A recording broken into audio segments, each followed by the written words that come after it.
I don't know shit about fuck. Are you fucking Canadian? I like sucking. Come on, man. Legit bad podcast. He has a legit bat. Welcome to Costco. I love you.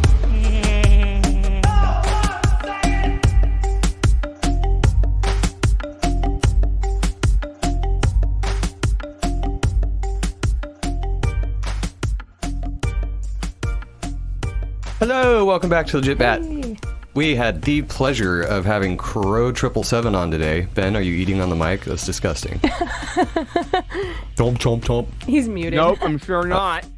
Jesus Christ. At You least should bite your nails while you do it. At least you didn't burp into the mic. I've done that on accident. On accident? I've done that on purpose. We all do that on purpose. Also, it's called chewing hands. Oh, right, yeah. Oh, At least you're sorry. eating food this time. Oh, fuck Jared, by the way. I was Anyway. about to say that. Fuck you, Jared. So we haven't been asking this for a long time because we just stopped caring about reviews and ratings, but we finally got our first 1-star. I was going to mention it. I got to pull it. There was no review with it, though. If you're in the Discord, you heard me talk about this already, but I'm not going to give it much airtime. But to combat that, Ron from New England gave us a new review, and I haven't read that yet. Let me pull it up. Hang on. There it is. He says, Legit Bat is legit. Great show. Love the subjects and the guests, and that Jen has a hot voice. Jesus Christ. He said he was going to talk about your butt, and then he's like, maybe I should just say voice. We love you, Ron. That would have been fine. Love Ron from New England. Check Yeah, him out, he's awesome. Wicked Planet Podcast, and you can hear his New England accent. It's retarded. Well, no, not his accent. It was just... Joe is incapable of saying either New England or Ron without saying it's retarded. It just goes hand in hand. Anyway, so we talked to Crow about all kinds of stuff. I started out with space because that's kind of his area of expertise. Talked about satellites and Jesus even, which is...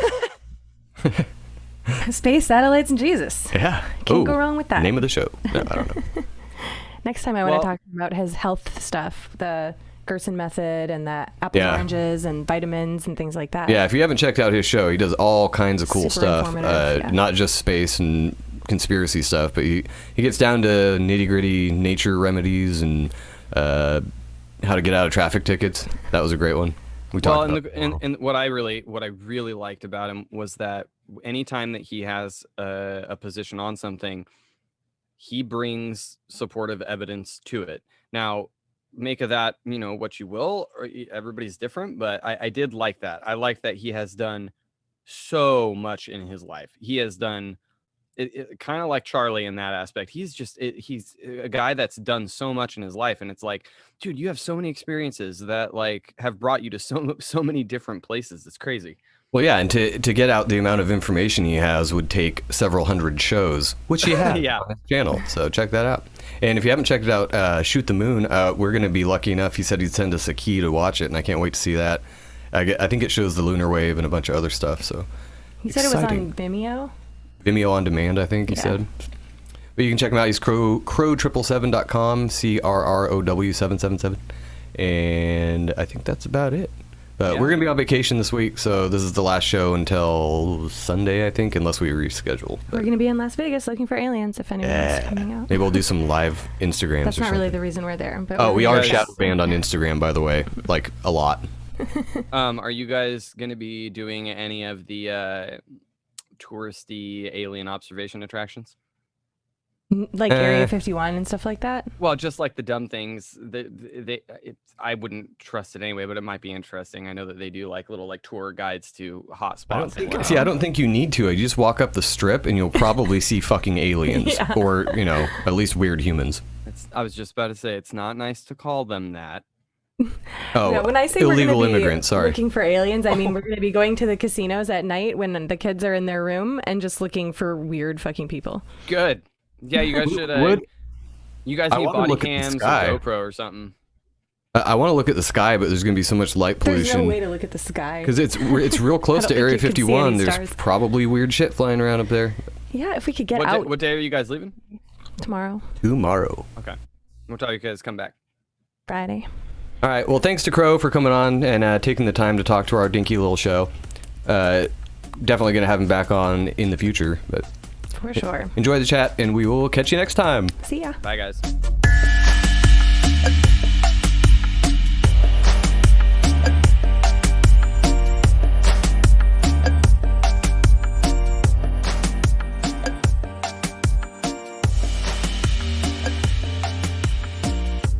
So I noticed you guys had I did a quick lookup before I came on just to kind of see what topics you do, but I noticed you had a pretty kick-ass star rating on iTunes. Yeah, it's not bad. I mean, we're not big enough for people to be hating yet, so. We have one. I think it was like 5 stars. I've had 4.8 for iTunes is the only place that has not openly censored me. Yeah. Oh, wow. That's crazy too. Like podcasts seem to be kind of a loophole so far, and they've actually openly stated that. So Yeah, depending on what platform you're on, but well, Spotify would probably be the first one to boot my. Yeah. I run my own server now. I have my own media server and my own site server. So Yeah, that's probably the way to go, unless they want to do an overarching sweep of the internet and just kick everyone off. But all right. So we'll do our intro and shit after the show because it just makes it easier for the conversation. But what I really wanted to talk to you about was space in general, because I love your take on space, and obviously you started with the whole Lunar Wave thing. Ben's not familiar with that. He's kind of our resident, not skeptic, but our resident clueless bastard because he doesn't listen to shows that much. So if you could explain the Lunar Wave and how you captured that and what you think that is, that would be awesome. Well, first of all, Ben, it's not visible from under a rock. No, I'm just kidding. That's actually a rude thing to say because I'm like you. I don't consume much media at all.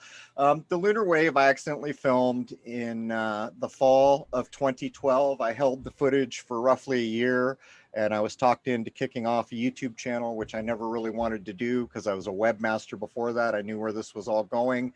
But to describe it, if you took an old tube TV and an old VHS camcorder and filmed the screen, you get a rolling wave effect. That's about the closest analogy I can make. The Lunar Wave always comes in pairs. And other than that, a lot of people have a lot of ideas about what it might be. If I had to do it all over again, and I'm not even sure who coined Lunar Wave at this point, I think I would call it a firmament wave.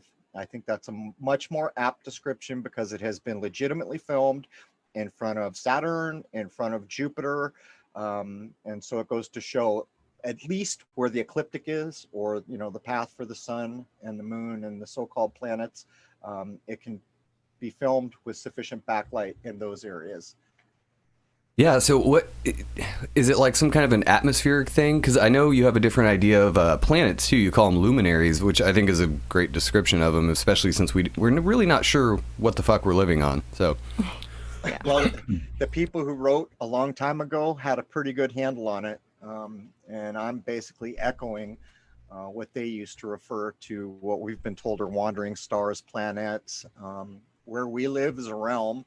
I think it was carefully encoded in the word we were handed, planet. I think if you just drop the T, you're getting a lot closer to where we exist. But all these things need to be proved. None of us have that magic Wonder Woman invisible plane. We can't go up to 70, 80,000 feet and have a nice look, can we? But there will come a time when these things get proved out. But you led me in with something there, and I feel like I dropped it. oh, the Lunar Wave, or? I don't know. Didn't you just you said you were talking about the firmament and the atmosphere. So to me, the firmament is provably a real thing. The Bible calls it a firmament. The flat Earth community likes to refer to it as a dome. I coined the hard, fast barrier. That's how I see it. And basically, if you live here, you're tuned to here. No material that is tuned to this place can go through it. Maybe a mind in a dream or in meditation could go beyond where we exist. But I think the Flamel woodcut, you ever seen the Flamel woodcut where little dude's poking his head through the dome? Just look up Flamel woodcut, man sees space or something like that, and you'll see the little woodcut is a dude poking his head out of what we could call our atmosphere, beyond the firmament, and it shows the idea of, all these weird things being out there. For me, space is completely misdescribed. For me, where we exist is misdescribed. For me, if it came out of NASA's mouth, it had malintent attached to it. I'm pretty much on that same tip there. I always tell people I don't know what space is or what is out there, but whatever we've been told it is wildly false, or at least, you know, like you said, misdescribed. Except for the chili peppers told us the truth, believe it or not. Yeah. Space Made in the Hollywood basement. Yeah, exactly. There it is. Truer words were never spoken. What's in your mind and what's in my mind, we owe to Star Trek, Star Wars, and Hollywood basements. That's where we got our ideas. Yeah, it's ridiculous. There's, like you said, there's no way that we can go up there and prove it for ourselves. So I mean, we have telescopes and, you know, different lenses you can put on it, but that only gets you so far too. And that brings me to the eclipse thing. So that's always been one I argue with myself in my head of how that's possible, that when an eclipse happens, you can't see the moon. You just see, you know, the sun being eclipsed by it, and then you don't see the moon when it passes either. And that makes no sense. The moon should at least be silhouetted, right? Because the sun's behind it. Like, let's break it out. Let's regurgitate what those geniuses at NASA have convinced us all is true. So the sun is at roughly 93 million miles. It is an infinite light source, which is very difficult to look up these days, but that's what kind of light source it is. An infinite light source simply means, I was a stagehand for years. So if I took a spotlight and put it on a person in front of a wall, then move the light, the shadow grows or shrinks. You know, everyone knows what a spotlight does. An infinite light source doesn't do that. Regardless of what you do with the infinite light source, the shadow of the object casting it remains the same. So this is the situation we find when there's an eclipse. In other words, when they try to tell you that the eclipse shadow is 70 miles wide, if that's true information, whatever eclipsed the sun is 70 miles wide. It's that simple.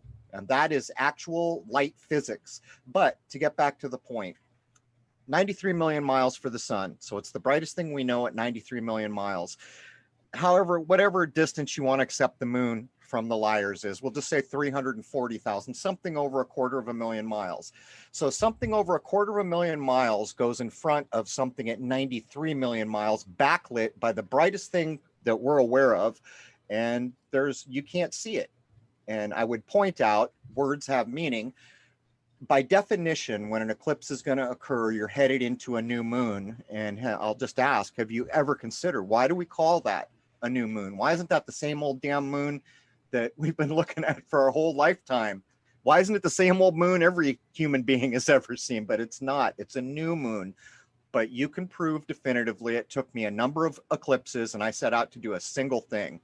I reasoned that if 93 million mile bright thing is backlitting over 250,000 mile rock thing, then I can absolutely see it going into the eclipse, resolve it while it's eclipsing, and resolve it after the fact. I took an 8-inch scope, an 11-inch scope, a full spectrum camera going both into UV and IR and visual. I took telephoto lenses, any number of solar filters and other things, and I set out to do a single thing. Include light obliteration. I also added into that. I set out to simply film this rock being backlit from 93 million miles, and it can't be done. And I finished my research in the full solar eclipse of 2017. I think it was August 21, if I'm remembering correctly, of 2017. And I said right there and then, I can demonstrate definitively that the moon plays no role per se in a solar eclipse. It is the nodes that are eclipsing the sun, and the Vedics told us the truth. All those, however long ago the Vedics came up with the idea of nodes. Yeah, it's so hard to even put these things into words because we don't even know really what we're talking about with what's going on up there. Oh, Jen's got to go do something real quick.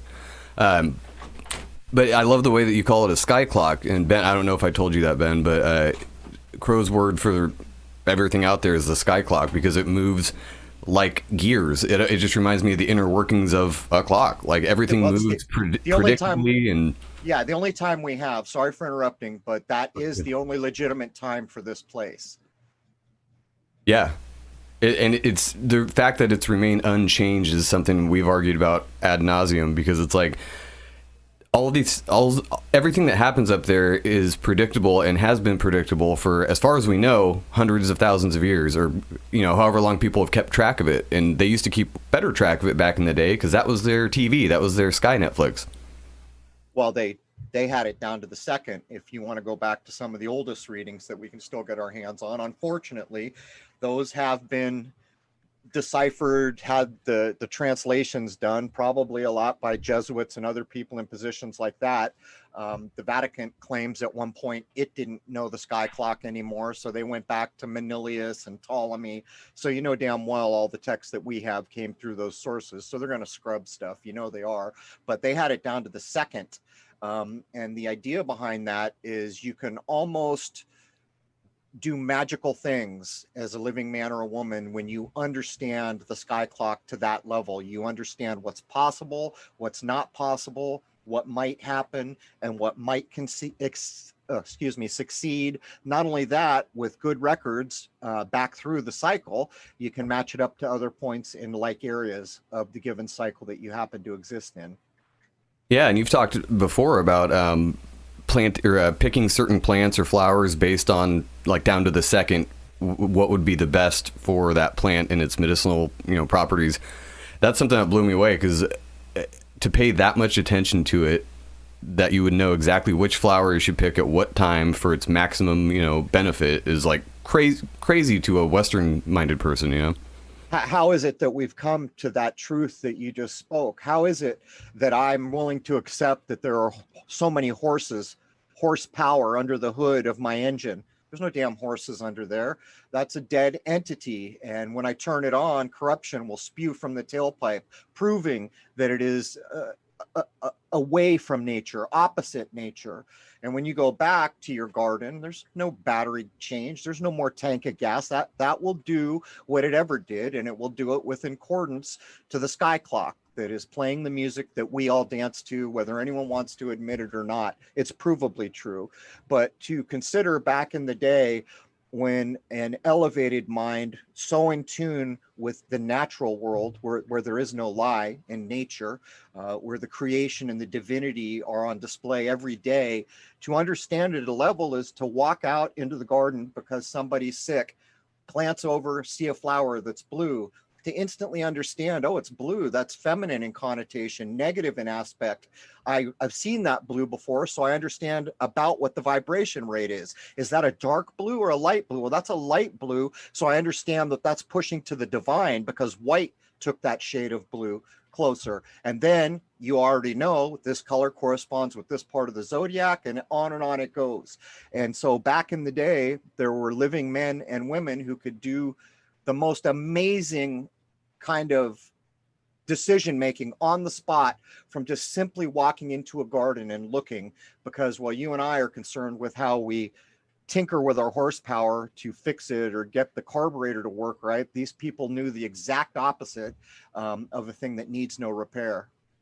Yeah, and that's my favorite thing you always say, that there's no lie in nature. So I guess that's the best way to look at everything. Like, does it fall in line with what nature does? Otherwise, it's either untrue or it's a twisted, what do they call it, inversion, whether it's on purpose or not. But it seems like a lot of stuff is.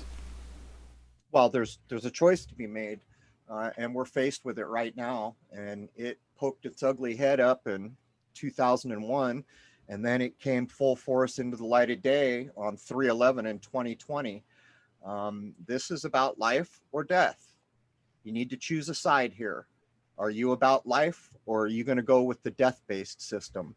The death-based system is all pervading. I imagine that every era has to deal with this darkness making a run, but this time it's making a damn run. I don't know if it's got more traction than it has in other areas because I can't remember that far back, but I can tell you certainly that when a corpsoration or a speaking corpse runs the world, it's a dead thing that has no life, that's been given the rights of a living man or a living woman. And that is really the only foundation you need to work from. Because what that was put together was to dismiss a living man or a woman from any responsibility or any concern about living men and women. So they created this egregore, this dead thing, and then they granted it the life, the rights of living things. And we can all see how corpsorations work now, Words have meaning, and that prefix tells you what you're dealing with. And the further we slip under the corporatocracy, the kind of cryptocracy that's making a run at every living thing in this world right now, people are going to have to catch on. You better choose a side. Are you about life, or are you okay with this death run? I think they've pretty much made that clear with the whole vaccine thing, and Yep. we can say vaccine, but yeah, they made it clear in the last year. Choose a side. Which one are you going to be? And it's never been more polarized. As if it couldn't get more polarized in the last couple years. We have this now. Yeah. Did you guys see Shoot the Moon? No, I haven't yet, and I was going to have you plug that at the end or now, just so that people know where to find it, because I tried to find it and I had trouble finding it. It's on Vimeo on demand. Just ping Rose or Jason. They'll give you a free key. I think Rose said she already did, but just ping her again. But I was going to make a point.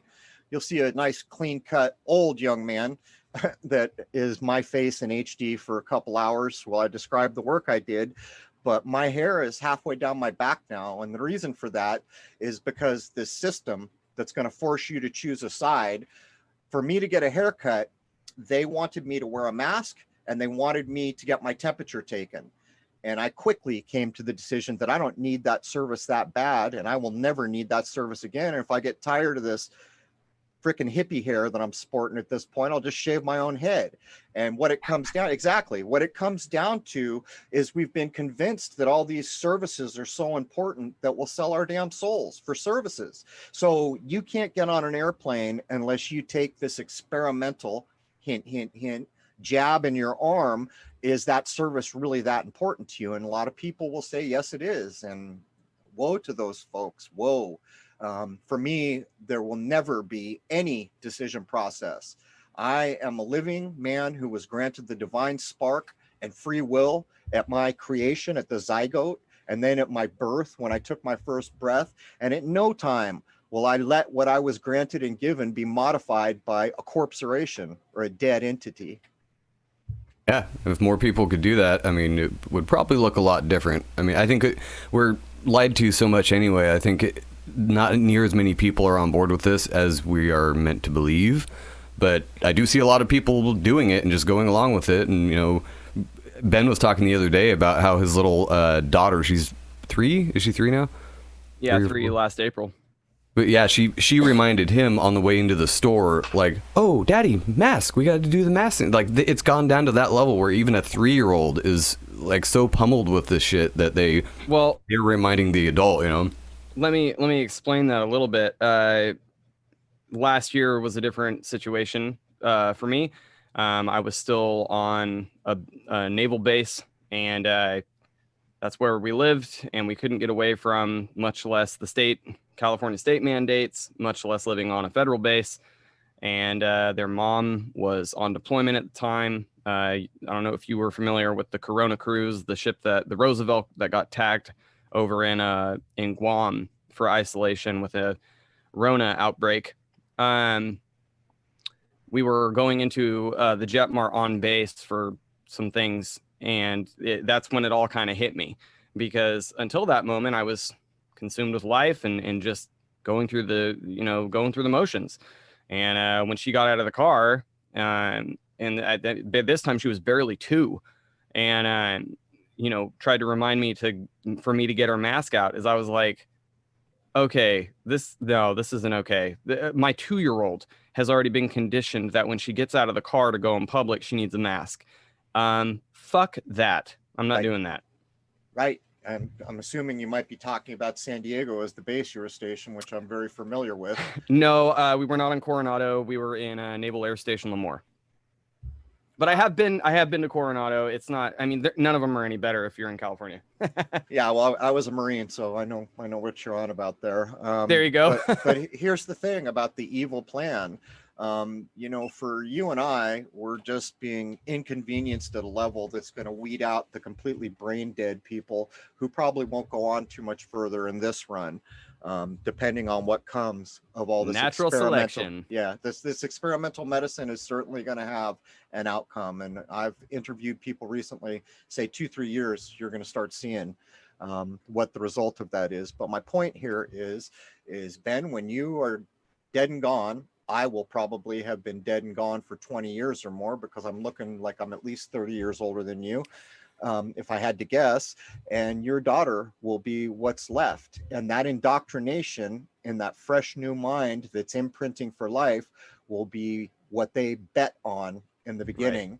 And so this is always generational. The game that's being played here, I always call it the long game. Yep. I can track it back to before Hollywood existed. I can show you movies from the golden era of Hollywood encoding the 9/11 idea in scenes. This goes way back, and this is, I mean, let's call it what it is. It's the essence of darkness. It's evil.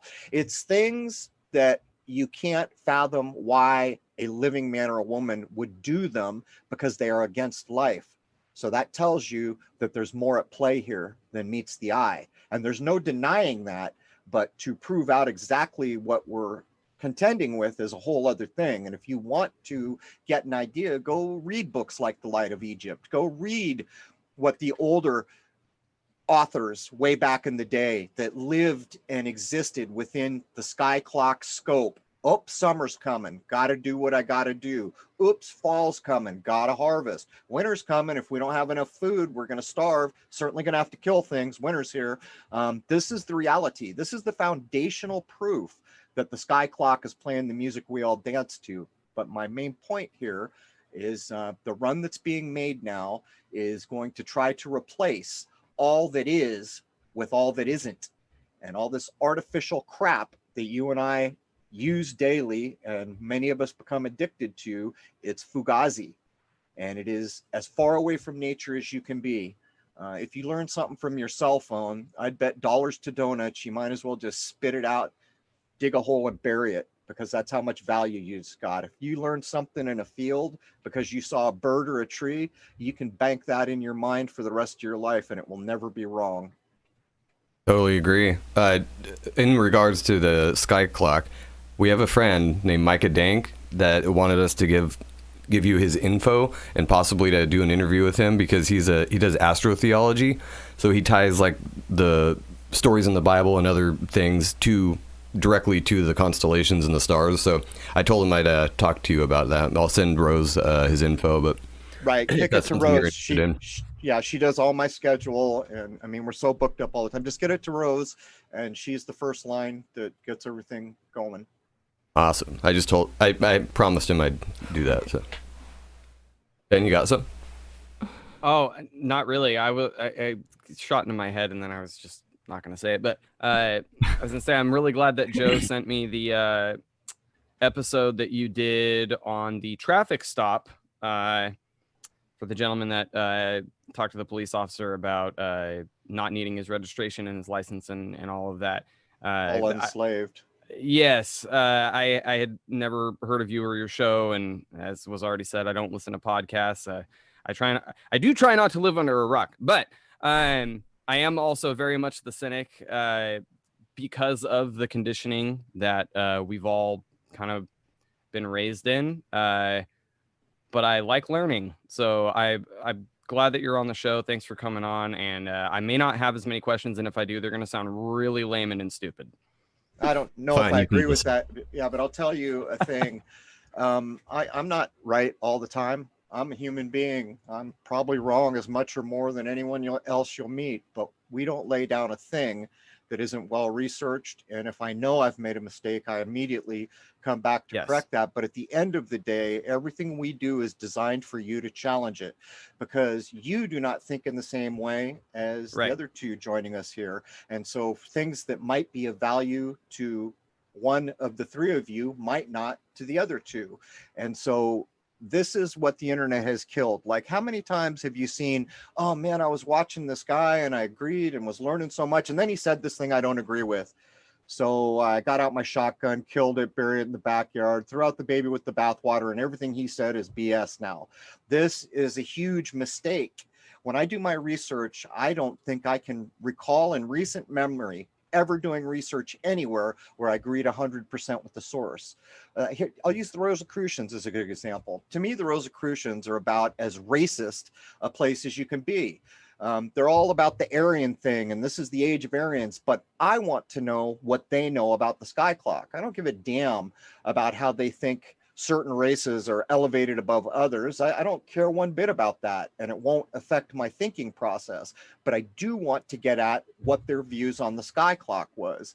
And so this is a critical thing in the age of the internet, because the training on the internet is look for a fault, look for a fault. When you find a fault, throw all that crap out. And that is a psyop at the highest level. Can you quickly explain Rosicrucian? I've never heard that term before.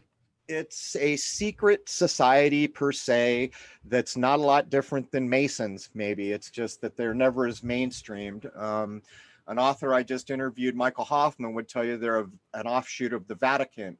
But they're basically a members-only society that has to do with metaphysical ideas. Maybe that's a better way to put it.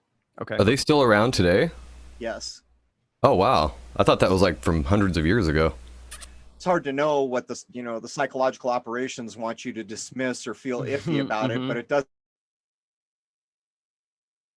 So even if no one was actually a Rosicrucian, the ideas are still with us. Yeah. No, we love talking about that and how much history you can actually believe. And I think I've heard you say before that probably a couple hundred years ago, we don't know what happened before that. Maybe even less than that. If you don't know your grandparents or your great grandparents that have direct experience, then you don't know anything about that period of time. And Napoleon Bonaparte, whoever he may have been, told the absolute truth when he said history is a lie agreed upon. Yep. And it's written by the victors, so obviously it's going to be skewed, a lot. Well, and the more that we end up talking to guests and learning more, which is, that's my entire thing, is I enjoy learning. I enjoy getting people that think completely differently than I do, because it splits my head wide open. And I, for one, actually kind of enjoy that shit. But I'm kind of getting more to the point where I'm like, I'm not so sure we actually go back farther than 1890. The more that, we keep talking to people, I'm like, everything could have just, like you said, a lie that was agreed upon of what we were going to teach after that. And I don't know, everything in this last year, the wedge that got driven globally between people this last year made me go, I don't trust anything. And that's new for me. That's new. So the not trusting everything and learning and allowing different ideas in and of itself was a huge step. But I'm getting to a point now where after talking to several of our guests that I'm like, man, I'm not so sure that we actually go back as far as everybody is saying, or at least if it does, it's not in the way that we have been told about. Good on you, Ben. That's a bit like the fish looking at the fish hook. I can grab the bait and I'm hooked, and then it's very hard to get unhooked. That's similar to people who believe in things. Some people cannot unbelieve things, and you're looking at the hook saying, I'm not going to bite that. Is that a hook? So that's where it all begins. And if you look at everything that way, I think you get hooked a hell of a lot less, minimally. Well, and of course the fear is, if to continue the metaphor, is not biting the hook going to make me go hungry?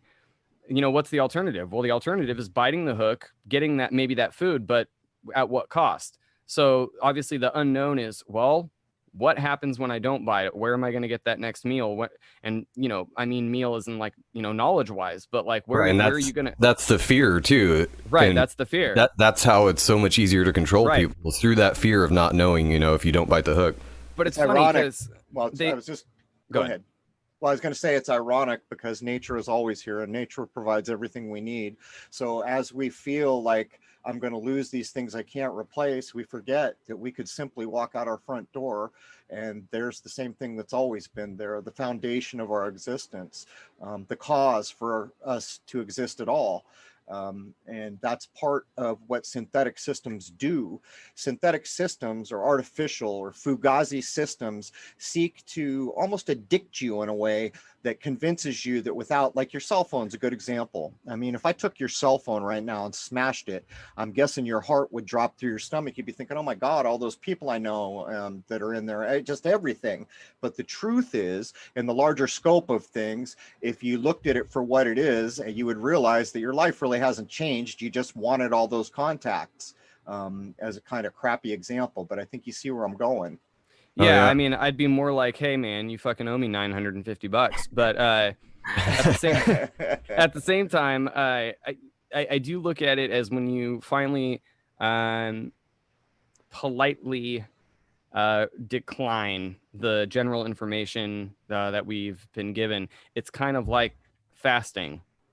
To go back to the metaphor of not taking that meal that's just getting dangled right in front of you because it's easy and it's what's being told is the thing that you should do. When you end up getting accepting and making that choice, like you were talking about, you have a choice to make. Once you've done that, just that alone changes your receptiveness to your perception. It's not the idea that your perception right then and there maybe changes on everything around you, but what it does is you're now opening the door to the idea of your perception changing. And as soon as that happens, like we've said it a million times on the show, once you see it, you can't unsee it. And once your mind is open enough to at least not even necessarily accept, but receive and logically think about new information like it could be valid, that alone changes everything, because you're actually supposing that no matter what it is that you hear that goes against your grain, your personal ideological grain, that alone will change exactly how you think about everything you've already experienced and what's coming after. I like it, Ben, and I would draw this kind of allegory. If you go to your front door and you turn left, and then you go to your front door and you turn right, from the decision of that left or right, the entirety of your life following on has been changed. If you would have stood there, and not every other thing that will happen. So I've often called all new information as being drugged to the crossroad, which it is.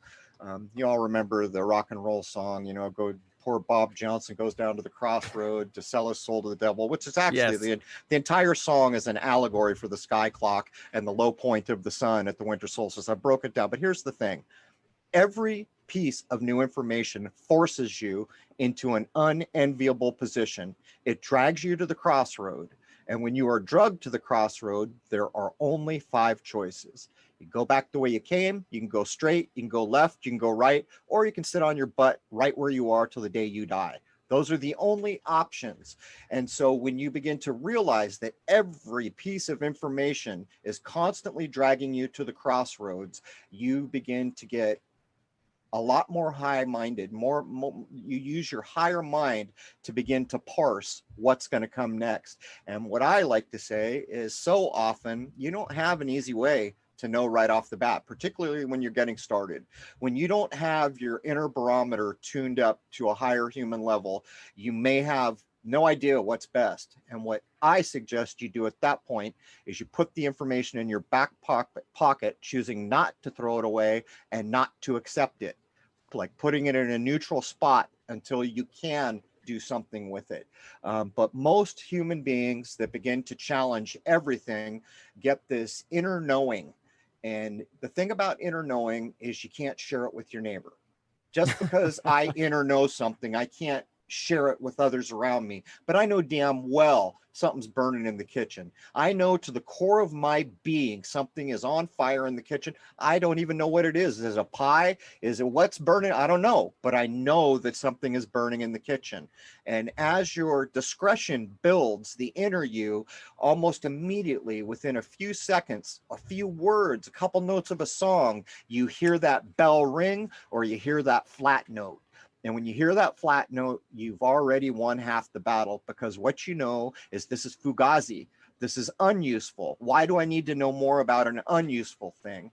And so that's what I can offer.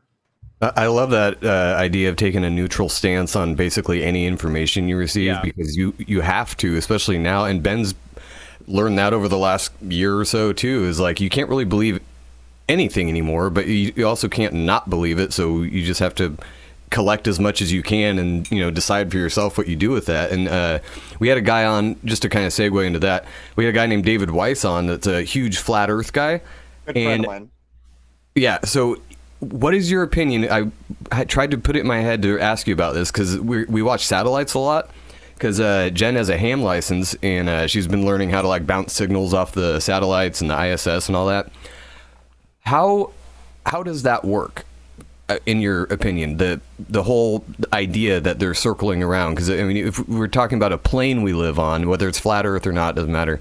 But how does that work, and how are they predictable, and how do they How does it? Yeah, I don't even know how else to I know. put I wanted that. to ask What's that your question opinion actually on it? because I don't feel one way or the other about it. I don't care if we're on a flat Earth or a round Earth. It does not matter to me at all. So I'm not going to argue with anyone about it. I just get confused when we see all these things flying around, and it's like, how? Where does it go? Where does it come from? Why is there such thing as like a horizon if it's flat? Unless it's just so far away from us that we can't see it. I don't know. All right. Well, those are good starting points, and they're always sticking points because people will always lean back to what science told them is correct about this. I was a radio operator in the Marine Corps, so I know something Nice. about using radios. We went out on an op one night, and they informed us we were going to bounce a signal off the moon. And we went out there, and lo and behold, the signal went where it was going, and we were told you bounced it off the moon. Yeah, poppycock. I did not shoot a radio signal 340,000 miles out of our atmosphere through a supposed vacuum of space and ricochet. It's complete poppycock. The amount of power, it's like the laser BS they put on you. Do you know how much power would have to be in a light beam or anything else to even start to resemble a beam of anything at that distance? And here's what I can tell you. We would go on Okinawa to shoot a signal to a different country. And as a matter of fact, we shot one back to the mainland United States. And what we were told was we're bouncing off the ionosphere down to the water, up to the ionosphere, and around till we hit our signal. And it works. We talked to someone a long ways away. So my question to them at that point was, well, if I just shot this signal off the ionosphere, how did we get through the ionosphere to bounce it off the moon? That was my first question. But then I started looking into the ionosphere. And I realized this is just more lies piled on lies. What the ionosphere has been described as, and this changes all the time, is it's a band of charged particles. But here's the rub. If you ask where space starts, you won't get an answer. Usually someone will say the Kármán line or 60 kilometers or whatever random number they want to throw at you. No one can quite tell you where space begins. But the ionosphere starts, according to old information, 30 to 40 miles above your head, and it goes 1,500 miles, in other words, well into space. So wait a minute. Charged particles are now in the vacuum of space? I mean, it starts to get to the point where you're realizing when you get back to your human common sense mind, I got to swallow so much BS just to get to the crunchy center of this Tootsie Pop here, and I'm not doing it. My point would be is if we were bouncing off the ionosphere, then how does any radio signal ever not bounce off the ionosphere? The point is I know certainly. Well, let me go back around. If you watch Shoot the Moon, you'll see this endless litany of little objects I shot. When I look back now, I think what you're looking at is the precursors to a Skynet, literally a Skynet. These little things are up there all the time. When I first started shooting, I thought satellites existed. And then I started trying to track them. And then I started learning about how they're tracked. And then I realized it's all a lie, and they're admitting it's a lie because they'll tell you we're tracking all these satellites, but it's not even accurate. And any logical mind can realize that if the trajectory of a supposed satellite described as a satellite is described was a fraction of a degree off on 1 or 2 revolutions, it would be in a different part of anywhere near to where it's being tracked. If the timing was off, if any of it is off, you're not tracking it because that multiplies, right? Each spin around the supposed globe, it would be further and further off. So what I did is I used their tracking stuff to say, well, I'm going to wait for one to transit the moon and I'm going to film it. And I never could. And then a couple times I got one that was like a few minutes off, and then I accepted that. I said, well, they told me it was going to be this time, but it did. This thing I shot transited the moon. It was just 5 minutes late. And that's what got me going.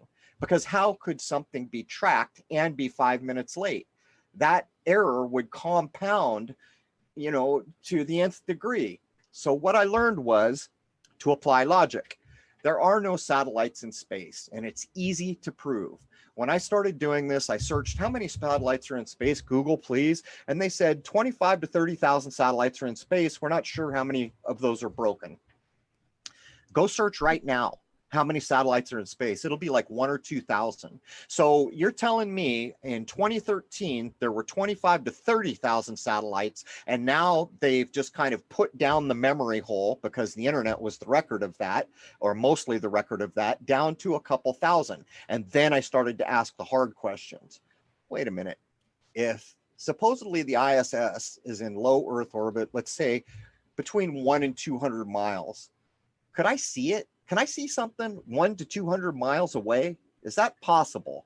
And if I had a light, how bright would that light have to be for me to see something 1 or 200 miles away? And then the levee broke, because the Huffington Post, who used to steal my footage and get away with it because they called themselves news, ran a piece where they say this Crow character clearly doesn't know his equipment or what the hell he's talking about. And by the way, we got this FBI expert and the head of MUFON.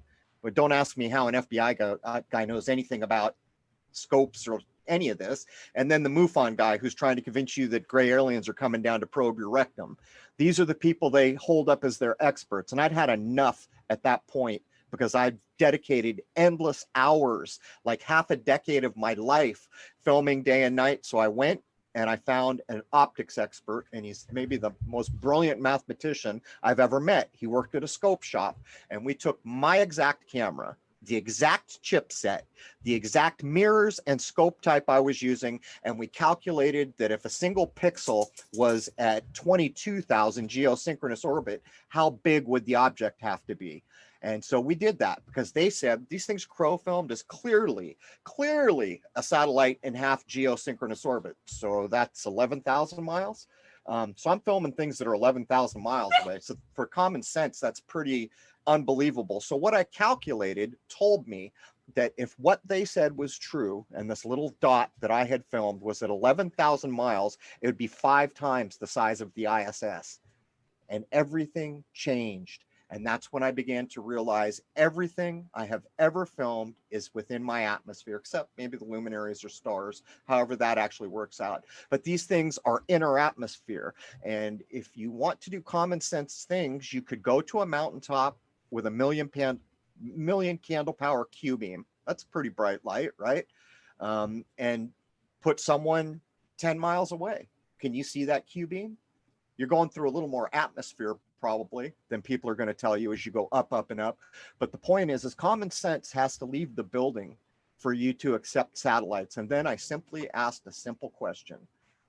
If there are 25 to 30,000 satellites at the time, why haven't any of these magical astronauts in the ISS poked their HD iPhone out the window to film an amazing satellite doing what amazing satellites do? There is no video footage. And the entire time I've been doing this, no one has ever presented actual video of a satellite in space doing what it does. This later led for me to create Crow's Law of High Definition. And this is one of the rules that I employ to not be fooled my whole life. Crow's Law of High Definition goes thusly. If a thing truly exists in this world and can be filmed in high definition, it will be filmed in high definition. So that was a long way around. Now, yeah. Yeah. So what do you think they are then? Because we can definitely see something up there. Are they on balloons? Because I think that's David Weiss's idea, is that they're all just like floating around on balloons in our atmosphere, which I don't contend that they aren't in our atmosphere. It very well could be. But what the hell are those things that we see flying around up there? Well, some of them are provably balloons. Go look up Google's Project Loon, and they'll show satellites being launched on balloons. But back in the day, before everything that mattered got scrubbed off YouTube, one of those satellite balloons fell in a jungle. Said NASA right on the side of it, if I remember correctly. And there was a satellite hanging from a balloon that someone filmed, and they put it up. And this led to all kinds of people going back and even looking at rocket launch footage that was passed off as rocket launch, which was pretty clearly a balloon with a little Hollywood magic put around it. Wow. It's crazy. It's like it's almost like Disney owns NASA. I don't know if I'd have used the word almost, but I'm with you.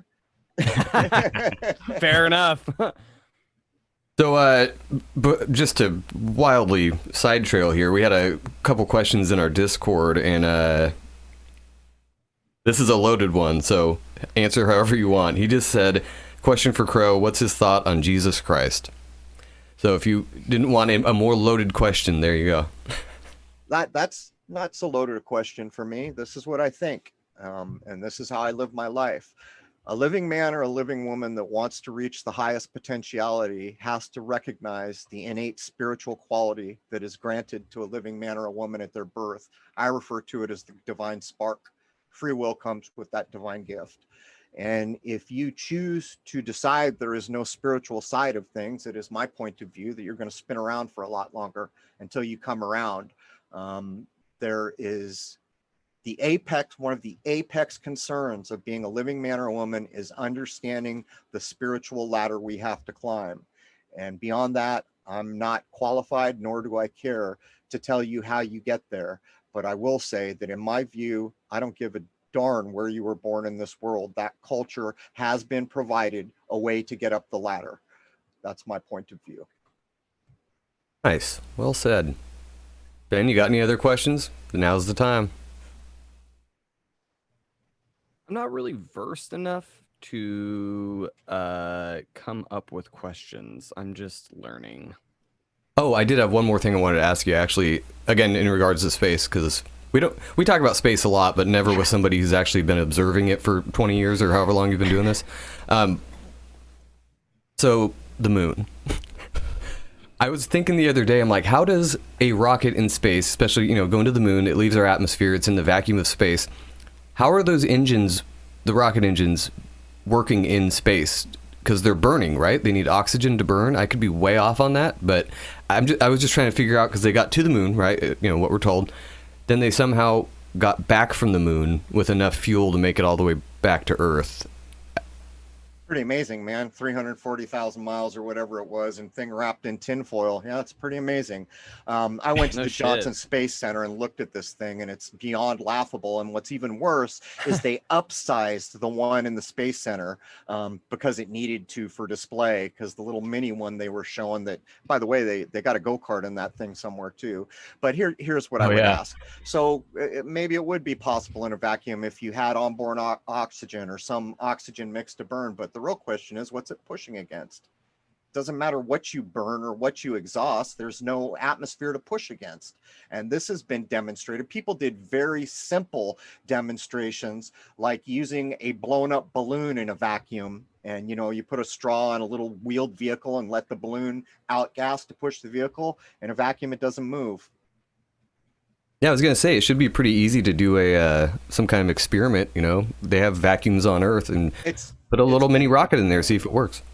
It's been done. It's just that these are the things where you get called crazy, or you're a conspiracy theorist, or these types of things. Space is misdescribed, and I went on the record, I think, when I first got back out to Rhode Island sometime around 2016, and I stated vehemently that I think space would be better described as a liquid. And all this time later, I think the idea that they push about dark matter, I think what they're actually hiding is what we might want to call ether, or a more ethereal version of ether. But people say, well, why wouldn't it mix? And so it's the old as above, below idea. We're very dense and gross and 3D down because we are the below. Above us, it would be more, I don't have the words, etheric. In other words, that kind of water wouldn't mix with gross 3D water. It'd be like oil and water trying to mix them. But if you go take apart language, this is how I did it, by the way. So I knew it was misdescribed, but I couldn't go get any further with my telescopes and my cameras. So I said, I've got a problem. How do I deal with this problem? I want to know, what is space? And they're lying to me, and I know they're lying to me. And then it dawned on me, mind precedes everything. In this world, I have proven to myself, and I accept it with all my being, that my mind precedes every other thing I will ever perceive. So I realized and reasoned that if I took some media communication that affected the most minds in the world that had to do with space, I could take apart the language. And so by random, I said, I know a good one. How about JFK's "We're going to the moon" speech? It deals with space. It hit more minds than anything else in this world. Let's take it apart. Here we go. It took me all of about 5 minutes to realize that I was going to make the statement space is probably better described as liquid because it says we set sail on this new ocean. You know, it's all nautical language. Spaceship, yeah. Yeah, we're going to float. Jen, I'm interested to see. Do you have any specific questions? Because you're better at doing that, and I kind of wanted to hear what if you have any response for Crrow's idea of the space, the ISS and things of that nature. Well, I am an open-minded person, so again, I'm not saying you're wrong, they're right. Like, I don't know any answers, but I have tracked the ISS and bounced off the repeater and talked to other people kind of close by, like where the repeater goes. Like, I've heard them, and it comes in at a certain time and it goes out at a certain time. I just was wondering how that's explained. I've heard signals coming from other satellites too that I've tracked that I haven't bounced a signal off of it. I haven't put a signal up to it, but I've found the frequency, uplink, downlink, and I've heard the signal coming from it. And it's only sometimes, my radio has a little antenna, so it's hard sometimes to get in the right spot, but it's not all the time. It's only when it's over me and then it's gone. Is there? So let's use the old idea of Siegfried and Roy are gonna fly a white tiger across the stage in Vegas, and there's 3 or 4 types of people. The first person's going to say, oh my God, I just saw magic. How in the hell did that white tiger fly across the stage? The next guy's going to say, well, I know it's fake. I have no idea how he did the trick. I guess that's a pretty good trick. And the next guy is going to say, this is completely a mind-leading thing. It's not really a flying tiger. It's trying to fool my mind into thinking it. And then they'll logically try to figure out, well, how did they make the illusion? This is a similar thing that you're talking about. I have filmed the ISS, or the light they call the ISS. As a matter of fact, I saw it, physically saw it with an eyepiece, and it takes less than a second to transit the half of degree of sky called the moon. And guess what? It's in about the shape you'd expect it to be in. I've seen others who have filmed it transiting the moon. And by the way, if you ever see a picture of an ISS transiting the moon, it better be black or it's fake, because the backlighting will ensure that it appears dark color. I've filmed so many things, I can tell you this. So what you're basically saying is you can't do it all the time. There's a limited window of where you can do it. You're given a frequency. So as a person who understands radio, you understand that anything on that particular channel you could communicate with, and that you can't possibly know where it is. You don't know what's replying to that signal. And my theory at this point is that it is one of the many hundreds or thousands of these little objects that are constantly above us. If you watch Shoot the Moon, I don't know how many we included in the film, but here's the rub. For me to have filmed all those objects, what I was looking at, if I hold my hand, my pinky up at arm's length, the tip of my finger, it's a half of degree sky. That's what I'm looking at. And I filmed all these things transiting the moon. So that pretty much tells us that the sky must be full of these things, because for me to pick them up in half a degree of the entire sky and do it regularly pretty much dictates. So there are these objects that we can't see up there all the time. And the ISS is just another one of these things. And by the way, I've had some people say they went out to try to interact or film or do something with it, and it wasn't where it was supposed to be. But I don't spend that much time on it, because I know one thing for sure. A lie needs protection till the end of time. A truth does not.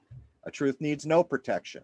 They have been caught so many times with their fake astronauts on green screens, on wire systems. I got busted because some girl on the supposed ISS was going to teach us how to wash her hair. And she's up in the ISS just flinging water all around the inside of that thing. Little bubbles. Who gives a damn? And by the way, I was in the military, and I've seen police. Even on those low-level jobs, you got to get a haircut. This girl's got hair halfway down her back. And when I took it apart, I did a very good job to show that there were 36 cuts in a 2-minute video. And then I also did another thing. I realized I could hear the plane engine in the background as they ramped up the Vomit Comet and ramped down the plane engine. And what they did is they masked it with a soundtrack, and then even more clever, the soundtrack was copywritten. So when I did the breakdown, I got nailed for copyright, not because of NASA, but because of the people who provided the audio track to try to cover the plane engine. So here's my thing. If a thing is real, why are you lying about it? Because I can demonstrate 100% that clip is a put up. There are endless clips that have been taken apart with Chinese wire systems, like in Hong Kong cinema, and getting caught green screening. There are even tons of films where people misspoke as they're faking like they're an astronaut. Like one guy said, "Oh, it's just 2 miles from where I am right now." And then he got that look on his face and realized he just misspoke on a live feed. There is no need to lie because you're doing this amazing thing. You're amazingly weightless. So what would actually happen? I'll tell you what would happen. Someone would get an HD camera and say, "Look at this amazing achievement." And what actually happens is we get these faked films. And what that further tells us is once you have caught someone in a lie of a certain magnitude, you can no longer accept any word from that mouth ever again. And this is another way to learn how to detect if you're being lied to. As an example, if the TV says something, I instantly know that it is untrustable and should be immediately cast aside. And the reason I know that is because the television has told some of the biggest whoppers of our time, from 9/11 to the moon landing. So that's what I would add about the satellites. And to be very specific, when you get on a radio frequency, not only do you not know where you're projecting it to, you have no idea where the response is coming from. And so if it simply was just other things that you can't see up there that you're communicating, or Lord knows, but it's baffling because it's almost always a light. But I'll tell you one thing for sure. That light, when you follow it from the horizon, it starts to glow. The idea behind that is the panels are reflecting sunlight and it gets bright. And sometimes it turns on and off from over the horizon before it reaches the other one. It'll glow up and then dim down. Other times it'll glow up and dim down. If you begin to analyze what you're seeing and calculate where the sun would be, you'll begin to see problems with that. But here's the ultimate. Every time I've seen it filmed in front of the moon, if it's a light before it's backlit, then how come I can't see the light go up to the moon, go out, because now the moon's brighter and I see a black thing? It's all shenanigans. I can't tell you exactly how Siegfried and Roy are making the tiger fly, but I can assure you the tigers don't fly. Yeah, that's our general stance on things. Is, obviously, we've been lied to a lot, so that's what makes me question things like satellites or the ISS. Like, I don't know, they're way better at CGI now, too. Can you imagine if the moon landing happened today? It would look amazing, I'm sure, because they can do a lot of stuff in a Hollywood basement. So well, let's ask that question.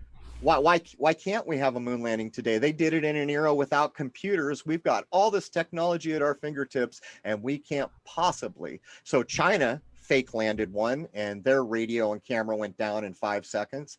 They fake land these other things on Mars, and you get this limited footage of a rock or whatever. It's all a put up.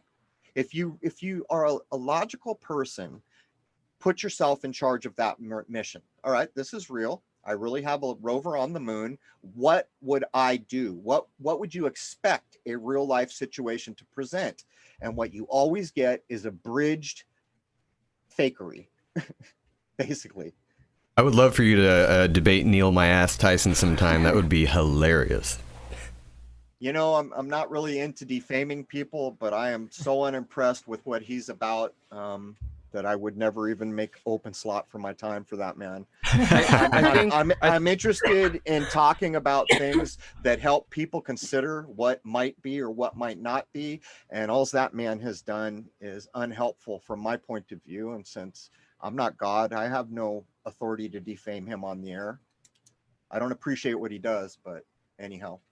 I think one of my biggest logical questions were if we did it so long, if we landed on the moon, so long ago, usually whenever something pioneers, there's a flood and insurgence of doing it again and again and again until that's just now a part of who we are as a species. So the fact that we haven't gone back with the growth in technology and everything else is, I'm like, okay, if we could do it back then, why haven't we gone back? and I Right. don't have an answer for that. I Neither do, does because- NASA yeah, doesn't either.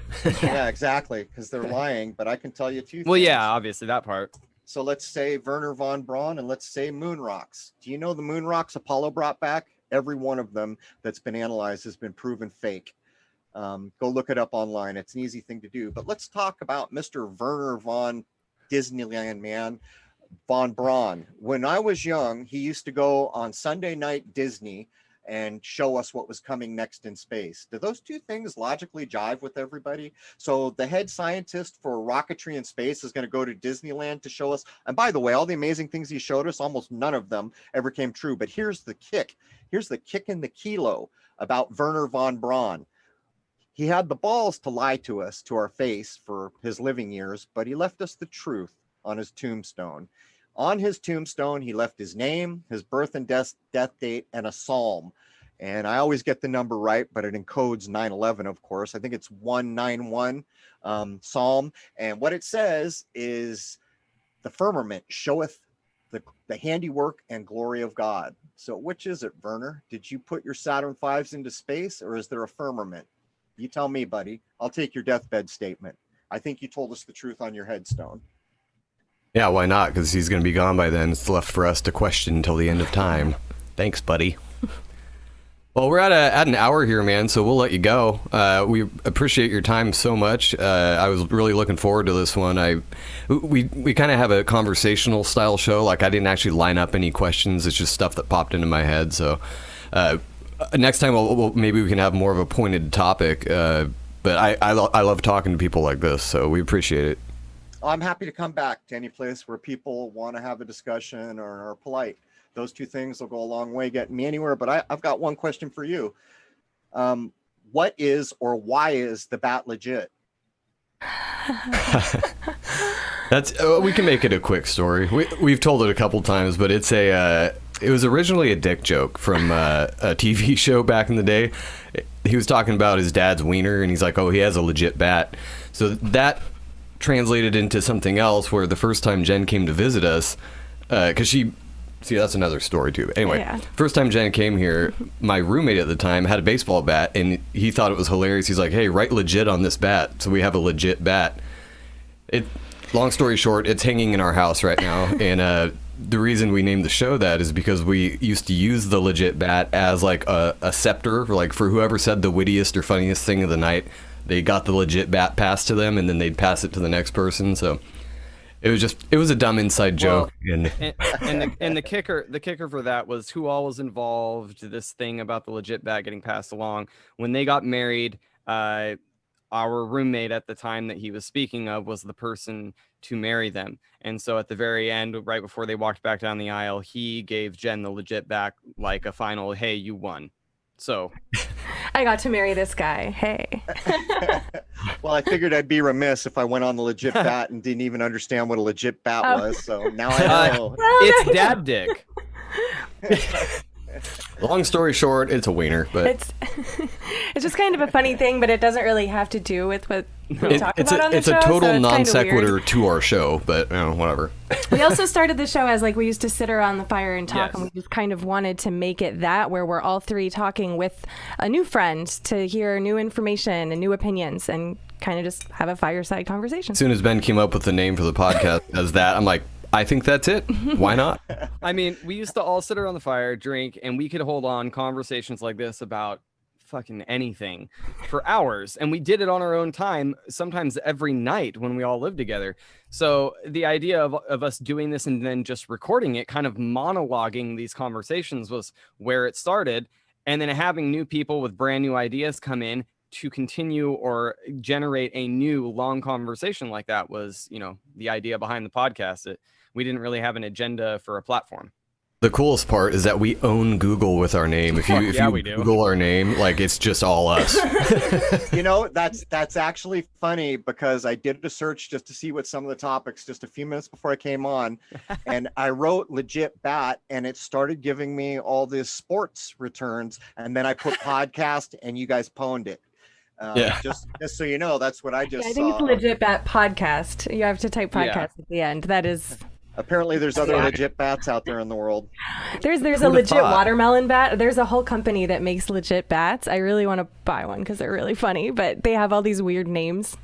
There is a lot of other legit bats out there. There's a lot of dad dick out there. I knew you were going there. All right, man. We'll let you go. Everywhere there's a kid, you know that's true, I guess. But Yeah. I guess I'll leave everybody with this. White tigers are really rare, but never do they fly. And that's just a fact. But I want to thank That you could be guys the name for of the show. Yeah. well, maybe. I want to thank you guys so much, and I guess I'll wish you all a happy, healthy, and higher-minded new era, man. Thanks. Thank you. Thank you Cheers. so much. Cheers. Have a good one.